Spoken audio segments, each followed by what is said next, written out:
Alors, comme promis, aujourd'hui, on va parler bouffées de chaleur. Alors, les bouffées de chaleur, c'est vraiment ce qui va contrarier la majorité des femmes ménopausées. À peu près 70% des femmes ménopausées, on peut dire, souffrent de bouffées de chaleur parce que j'en connais pas beaucoup qui s'éclatent avec ça. Donc, globalement, ça reste un des troubles les plus fréquents et les plus emblématiques de la ménopause, parce que sauf à souffrir d'un problème d'hyperthyroïdie, en fait, la bouffée de chaleur, c'est vraiment un trouble qui va s'exprimer à la ménopause. Autant vous allez pouvoir avoir pris du poids en dehors de votre ménopause, avoir un petit peu de déprime, enfin, il peut y avoir tout un tas de troubles de la ménopause qu'on peut en fait trouver en dehors de cette période. Mais alors, la bouffée de chaleur, c'est vraiment typique de la ménopause. Et donc, 70% des femmes sont concernées. On sait plus ou moins, mais la cause est encore pas trop totalement comprise. On sait que la chute de nos oestrogènes quand même en cause, mais ce n'est pas la seule raison. Et finalement, ça reste un trouble hyper fréquent, puisque à un moment donné ou un autre, la moitié de l'humanité va être concernée par la ménopause. 70% des femmes ménopausées souffrent de bouffées de chaleur, et pour autant, on ne connaît encore pas bien l'origine du trouble. Admettons. En tout cas, il est très fréquent. Il est malheureusement incontrôlable, mais on va voir ensemble comment on peut atténuer tout ça. Parce qu'effectivement, c'est un truc qui est incontrôlable le jour comme la nuit.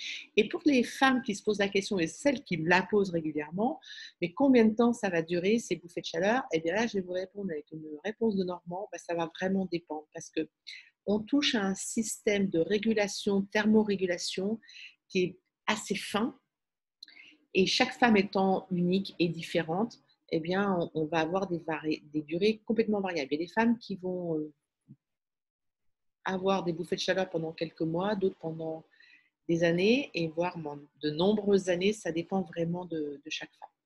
Maintenant, il y a quand même des profils, on va dire, à risque de bouffées de chaleur. Il y a quand même suffisamment d'études qui ont démontré qu'il y a quand même des profils où il y avait des points communs. Déjà, les fumeuses ont quand même tendance à être plus facilement, mais ça ne veut pas dire que si vous ne fumez pas, vous n'aurez pas de bouffée de chaleur. Ce n'est pas ce que je suis en train de dire. Mais globalement, on va dire le profil à risque favorable aux bouffées de chaleur, si on peut considérer que ce soit, voilà, on va utiliser ce mot-là, favorable aux bouffées de chaleur. Donc, les fumeuses, les personnes qui sont peu actives, vous voyez, qui sont un petit peu coincées dans leur canapé, elles aussi, manifestement, elles sont plutôt des bonnes candidates, on va dire, pour les bouffées de chaleur. Alors, paradoxalement, on a également les femmes qui sont très minces, qui ont un faible poids corporel, avec une minceur même excessive, et à l'opposé, les femmes qui sont en surpoids. Oui, il y a beaucoup de systèmes qui s'entrechoquent et qui sont imbriqués les uns avec les autres, mais en tout cas, c'est ce qui ressort des profils. Et puis, il y a également un caractère génétique. Très souvent, si vous voyez avec votre maman comment ça s'est passé pour elle, sa ménopause, là aussi, souvent, il y a un caractère génétique, il y a un caractère aussi, il y a de l'origine ethnique. D'une façon générale, les femmes d'origine asiatique sont beaucoup moins sujettes aux bouffées de chaleur qu'une femme africaine, par exemple, ou même occidentale, évidemment. L'émotivité rentre en ligne de compte. Oui, nous ne sommes pas que de la biochimie. Ce serait une insulte à notre intelligence. Nous, les femmes, nous sommes des êtres émotionnels, et on sait très bien que l'émotion aujourd'hui va déclencher, on va dire, les bouffées de chaleur. Donc, les femmes plus émotives, les femmes plus sujettes au stress également, vont avoir plus de risques d'avoir des bouffées de chaleur. Alors, en fait, qu'est-ce qui se passe? On va faire très simple et très rapide. Vous le savez, à la ménopause, vous avez vos ovaires qui arrêtent de sécréter vos hormones, œstrogènes, progestérone. Mais là, en l'occurrence, ce sont les œstrogènes. C'est la chute des œstrogènes qui va venir perturber en fait notre système de thermorégulation interne. On n'avait pas forcément conscience, tant qu'on baignait dans nos hormones, que ces hormones-là n'avaient pas que la fonction de reproduction. Ces hormones-là étaient également, d'une certaine façon, le garant du bon fonctionnement de tout un tas d'autres systèmes. Donc là, en ce qui concerne les bouffées de chaleur, le système qui est perturbé, c'est le système de la thermorégulation interne. Et finalement, la bouffée de chaleur, c'est simplement on va dire, l'expression de notre système de thermorégulation interne qui s'affole. Il est plus contrôlé comme avant. Et il fait un peu n'importe quoi à n'importe quel moment. C'est pour ça que les bouffées de chaleur sont dites non contrôlables parce qu'elles peuvent arriver à n'importe quel moment du jour et de la nuit, que vous soyez détendu, en train de travailler, peu importe. Il y a quand même 2-3 moments où manifestement il n'y a pas de bouffée de chaleur. Donc, on va y revenir un petit peu plus tard. Donc, en sachant on va dire qu'elles sont incontrôlable et inéluctable parce que c'est la conséquence en fait de la chute de nos oestrogènes essentiellement qui va perturber ce système-là et s'exprimer par des bouffées de chaleur. En fait, on a 2 axes. On a un axe qui va... il s'agit en fait sur le premier axe de limiter tout ce qui va favoriser les bouffées de chaleur parce qu'on a quand même identifié un certain nombre de comportements ou de circonstances qui vont favoriser les bouffées de chaleur. Donc évidemment, si déjà on met en place tout ce qu'on peut faire pour limiter tout ce qui va favoriser les bouffées de chaleur, on n'aura possiblement pas trop besoin d'utiliser le deuxième axe qui est tout ce qu'on va pouvoir mettre en place pour les rendre supportables. Donc la logique, c'est au lieu en fait de chercher à soulager les bouffées de chaleur, on va d'abord plutôt essayer de faire en sorte de ne pas en avoir ou en avoir le moins possible. Et du coup, en faisant ça, en fait, on va agir même sur d'autres choses. Donc déjà, vous savez, la bouffée de chaleur, si vous regardez cette vidéo, c'est que vous en avez déjà eu, ou vous êtes en train d'en avoir, ou vous redoutez d'en avoir. En tout cas, c'est vraiment ce phénomène qui est quasi soudain. Vous avez tout le haut du corps qui est vraiment devient chaud. Enfin, d'un seul coup, vous êtes la seule dans la pièce à avoir chaud alors que la température n'a pas changé. Et même pour certaines femmes, ça va jusqu'à des rougeurs, évidemment, la transpiration, pour certaines, voire des palpitations. Donc, là aussi, quand on parle de bouffées de chaleur, on ne parle pas toutes de la même chose. Hein. Y en a chez qui un petit éventail et ça va suffire. On ouvre un petit peu la fenêtre et c'est OK. Et il y en a pour chez qui la bouffée de chaleur, c'est presque handicapant, quoi. C'est vraiment, elles se liquéfient sur place, elles sont plus en capacité, en tout cas le temps de la durée de la bouffée de chaleur, de prendre la parole en public, si tant est que c'était ce qu'elles étaient en train de faire. Ouais, c'est vraiment variable. Il y a vraiment bouffée de chaleur et bouffée de chaleur. Encore une fois, la durée, l'intensité, tout ça, c'est variable d'une femme à une autre. Mais le point commun toutes ces bouffées de chaleur, c'est qu'il y a quand même des éléments déclenchants. Donc, en fait, avec les bouffées de chaleur, puisqu'on a chaud déjà, on va éviter tout ce j'appelle tout ce qui est chaud.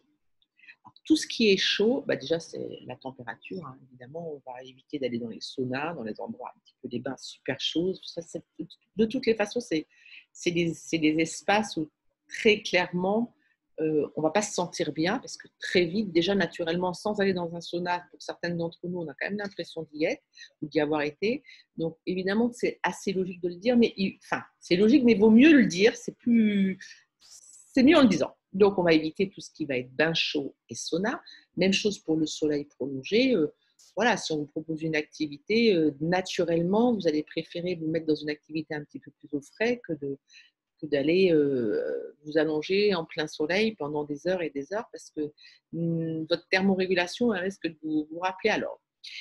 Après, on sait que la cigarette, on sait que le café sont des déclencheurs de bouffées de chaleur. Donc, vous le verrez, vous le constaterez, là aussi, toute proportion respectée en fonction des individus, mais souvent après le café et en plus il y a la cigarette.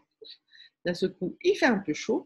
On sait aussi, on a remarqué que si on fractionne nos repas en prenant 5 ou 6 collations par jour, alors ça nous aide à réguler notre taux de glycémie qui n'est pas étranger aussi à notre température corporelle. Donc, tout ce qui va permettre de faire des repas un petit peu plus frugal, un peu moins. Dès que vous allez manger beaucoup, un gros repas, vous allez voir, après c'est un petit peu plus lourd. Et comme c'est plus chaud, ça fait partie des attitudes chaudes, on va dire, eh bien, ça favorise les bouffées de chaleur. On sait aussi, maintenant, c'est largement documenté, que l'alimentation, il y a certains aliments qui sont à éviter, notamment déjà tout ce que je vais appeler les aliments chauds, Donc, le piment, le poivre, le vin rouge, la viande rouge, tous ces aliments, en fait, voilà, qui sont chauds, qui sont réchauffeurs. En général, ça réchauffe. Vous voyez ce que je veux dire? N'oubliez pas, le sucre fait partie des aliments à éviter parce que le sucre a tendance à provoquer des bouffées de chaleur.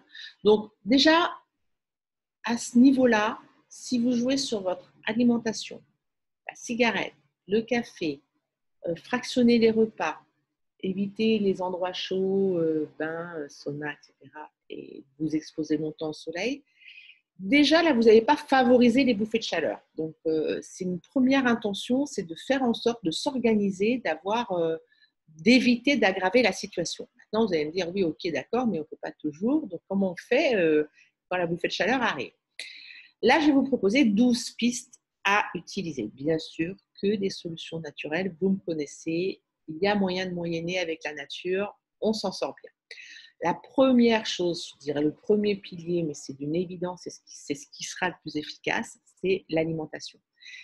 On a vu tout à l'heure qu'il y avait des aliments à éviter. Et bien justement, pour mieux supporter les bouffées de chaleur, si tant est que vous continuez à en avoir, et bien dans ce cas-là, il y a des aliments à introduire. Il y a des aliments qui sont ce qu'on appelle des phytohormones, qui sont des hormones d'origine végétale, avec des comportements hormones-like, et qui vont participer justement à ce que notre taux d'œstrogène exogène, dans ce cas-là, vienne un peu compenser notre manque d'estrogène endogène. Donc, il y a toute une liste d'aliments qui sont fortement recommandés, qu'il faut vraiment introduire dans notre alimentation au moment de la ménopause et qui vont venir vraiment de façon significative contrebalancer notre propre sécrétion hormonale. Alors, pour celles qui ne m'ont pas encore demandé, dites-moi en commentaire qui veut recevoir le tableau des aliments à éviter et ceux à introduire à la ménopause. Je vous l'enverrai à chacune d'entre vous. C'est le moment de me le demander, il n'y a pas de souci, je le ferai. Une autre piste, c'est les vêtements. C'est évident que si on a tendance à avoir un petit peu chaud, qu'il y a des bouffées de chaleur qui arrivent, il y a des textiles qui sont moins adaptés que d'autres. Tous les textiles à base de fibres naturelles seront plutôt à privilégier. Il faut savoir qu'aujourd'hui, il y a même des gammes, il y a même des marques qui ont été conçues, je pense à la gamme Bicom et Cucumber, mais il y en a d'autres, hein, qui ont conçu des vêtements avec des tissus, ce qu'on appelle les tissus intelligents, justement pour les femmes ménopausées, pour les femmes contre les bouffées de chaleur. Donc, ça peut être une piste à creuser, ça encore, ça va dépendre de vous, de votre sensibilité à ça et de ce que vous aurez déjà essayé. Et il y a toujours plusieurs solutions qui viennent s'accumuler, ce n'est pas forcément une seule solution. Mais il faut toujours garder en tête que premier axe, déjà, faire tout ce qu'il faut pour ne pas aggraver la situation, ne pas faciliter. Et puis après, donc, on est dans les 12 pistes à suivre. L'alimentation, les vêtements adaptés. Moi, j'ai trouvé qu'il y avait une piste que j'ai expérimentée personnellement et qui est assez efficace, assez puissante. Elle est toute bête, hein, vous allez voir. Évitez de vous cacher votre bouffée de chaleur parce que quand vous avez une bouffée de chaleur qui arrive, elle n'arrive jamais au bon moment. De toute façon, pas chercher. Et qu'en plus, vous ne savez pas comment vous y prendre pour la dissimuler, eh bien, ça va aggraver le stress et l'émotionnel. Et il y a vraiment un facteur émotionnel également qui va faire que la bouffée de chaleur va durer plus longtemps, elle va être plus pénible. C'est la cata. Alors que je me suis rendu compte qu'à partir du moment où j'étais OK avec ça, et que j'avais décidé qu'à chaque fois que j'avais une bouffée de chaleur, déjà, je le disais à mon entourage, à mon chéri, à mes enfants. J'arrivais même au bout d'un moment à en rire. Et finalement, le fait d'en rire, c'est une super approche parce que quand vous riez, vous déclenchez tout un tas de sécrétions, de tout un tas de choses qui vont être super importantes et intéressantes, y compris pour la bouffée de chaleur. Alors, je ne dis pas que c'est facile de rire quand une bouffée de chaleur arrive. Mais quand on connaît tous les avantages et tous les bienfaits du rire et comment notre biochimie est transformée, eh bien, je vous garantis que c'est une attitude complètement intelligente et intéressante à avoir. Et en plus, on va dire, ça détend un petit peu l'entourage. Ça vous détend et ça détend l'entourage. Et vous savez, tout ce à quoi on résiste persiste, alors que quand on a une bouffée de chaleur et qu'on commence à dire « Ah, ça y est, c'est… » je ne sais pas, vous pouvez l'appeler Germaine, Titine, comme vous voulez, qui arrive, voilà, les gens sont au courant autour de vous et vous-même, vous allez voir, ça passe beaucoup plus vite dans ce cas-là. Alors, il y a une autre piste qui est largement été documentée également, qui a été validée par le domaine scientifique, c'est qu'on sait que si on a une activité physique 30 minutes par jour, les femmes en tout cas qui ont une activité physique 30 minutes par jour, ont moins de bouffées de chaleur. Et en général, d'une façon générale d'ailleurs, même quand on a enquêté pour savoir, ok, on aurait voulu connaître le profil de la femme, de ces fameuses 30% qui n'ont pas de bouffée de chaleur à la ménopause. Alors, elles n'ont pas toutes le même profil, mais il semblerait que quand même les sportives, celles qui étaient sportives avant la ménopause, passent ce cap beaucoup plus facilement et sans bouffée de chaleur. Donc, il n'est jamais trop tard pour bien faire.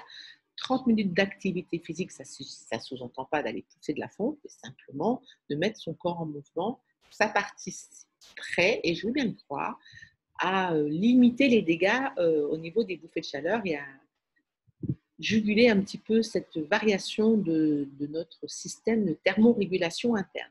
Alors bien sûr, vous avez aussi, en cas d'urgence, parce que voilà, on ne peut pas tout anticiper et en fonction de la situation, le fameux éventail et tout ce qui est boissons fraîches et diverses et variées.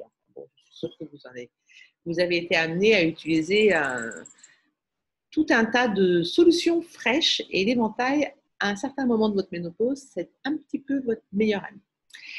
Il y a également des huiles essentielles qui sont intéressantes. Si vous avez de la menthe poivrée dans votre sac à main ou à la maison, eh bien, mettez-en quelques gouttes sur les tempes. Pour celles qui sont réceptives aux huiles essentielles, vous verrez qu'effectivement, il se passe quelque chose parce qu'il y a un côté frais, c'est très frais. Et donc, là encore, on va chercher des solutions, on va dire, fraîches pour venir en compensation. Il y a également une respiration rafraîchissante du yoga. J'ai découvert il n'y a pas longtemps, en interviewant une de mes expertes qui va intervenir au sommet de la ménopause, et j'étais un peu bluffée. Alors, c'est vrai, elle n'est pas très sexy, cette respiration. C'est plus facile de la faire quand vous êtes tout seul. En société, ce n'est pas si simple, mais je dois reconnaître qu'effectivement, c'est une respiration rafraîchissante. Donc, il y a des pistes du côté du yoga, il y a des pistes du côté de l'acupuncture, de l'homéopathie, et j'ai envie de dire, toutes les approches pour diminuer le facteur émotion, parce qu'on sait très bien que même si on sait que la baisse d'estrogène rentre en ligne de compte dans l'apparition de nos bouffées de chaleur, on sait également que le facteur émotionnel va déclencher des bouffées de chaleur. Et là, la nuance. Donc, tout ce qui va être détox émotionnel va nous permettre de réduire la fréquence de nos bouffées de chaleur. Et là, vous avez plusieurs solutions, la méditation, la sophrologie, la réflexologie, l'hypnose, l'IFT. Enfin là, il y a plein de pistes de ce côté-là. Il semblerait également, et je confirme, il semblerait qu'avoir une activité sexuelle épanouie limite, réduit. Parce que de toute façon, voilà, quand vous êtes en train de faire un câlin avec votre chérie, vous n'avez pas de bouffée de chaleur. Non, c'est pas vrai. Vous n'avez pas de bouffée de chaleur à ce moment-là. Donc oui, et pourquoi finalement, c'est quoi la relation entre l'activité sexuelle et puis les bouffées de chaleur? Parce que en fait, quand vous avez du plaisir, un orgasme, enfin, quand vous avez une relation sexuelle épanouie, votre corps va sécréter de la sérotonine, de la dopamine, l'ocytocine, enfin, tout un tas de substances que justement votre corps a besoin, et vous allez baigner dans un certain nombre d'hormones et de substances qui vont être juste parfaites pour temporairement, en tout cas, réguler ce qui s'est un petit peu déréglé ces derniers temps. Donc oui, avoir une activité sexuelle épanouie, c'est une des pistes aussi à suivre pour limiter les bouffées de chaleur. Et puis, il y a toute une panoplie de plantes qui sont connues, comme la passiflore, l'artichaut, le radis noir, la valériane, le tilleul, l'aubépine. Donc, toutes ces plantes-là, vous pouvez vous rapprocher également de votre pharmacien, il va pouvoir vous conseiller. Mais en gros, en fait, vous l'aurez compris, l'idée, c'est que vous fassiez tout ce que vous pouviez pour limiter les bouffées de chaleur, mais quand elles sont là, eh bien, vous avez une panoplie, et encore là, je vous en ai donné que 12, mais il y en a plus. Mais d'une façon générale, vous avez vu que certaines des idées, des astuces font appel à la sécrétion de notre propre corps. Et n'oubliez jamais, notre corps, c'est notre meilleure pharmacie. Elle est ouverte 24 heures sur 24, 7 jours sur 7, totalement gratuite et sans effet secondaire. Donc, tous les systèmes que vous allez pouvoir activer pour que ce soit votre propre corps qui va sécréter ce qu'il vous faut pour réduire les bouffées de chaleur, eh bien, c'est la première intention qu'il faut avoir. C'est vraiment ça qui est la démarche la plus efficace et la plus cohérente. Donc, les 5 piliers sur lesquels, en résumé, vous pouvez agir et qui vont agir directement sur notre biochimie, donc in fine sur les bouffées de chaleur, c'est la détox émotionnelle, le rire, et oui, n'oubliez pas le rire, je vous assure que ça marche, l'alimentation, la sexualité et l'activité physique. Donc ça, c'est 5 piliers. Quand vous allez les introduire dans votre vie de la bonne manière, et bien sûr, ces 5 piliers-là, ils ont tous un effet direct ou indirect sur les bouffées de chaleur. Donc voilà en ce qui concerne ce que je voulais vous dire aujourd'hui sur les bouffées de chaleur. Si vous avez des questions, posez-les-moi en commentaire. Je vais tâcher de répondre à tout le monde. Et puis si vous n'avez pas encore eu le tableau des aliments à éviter à la ménopause et ceux qu'il faut introduire, demandez-moi ce tableau, je vous l'enverrai également personnellement. Voilà les filles, bye bye.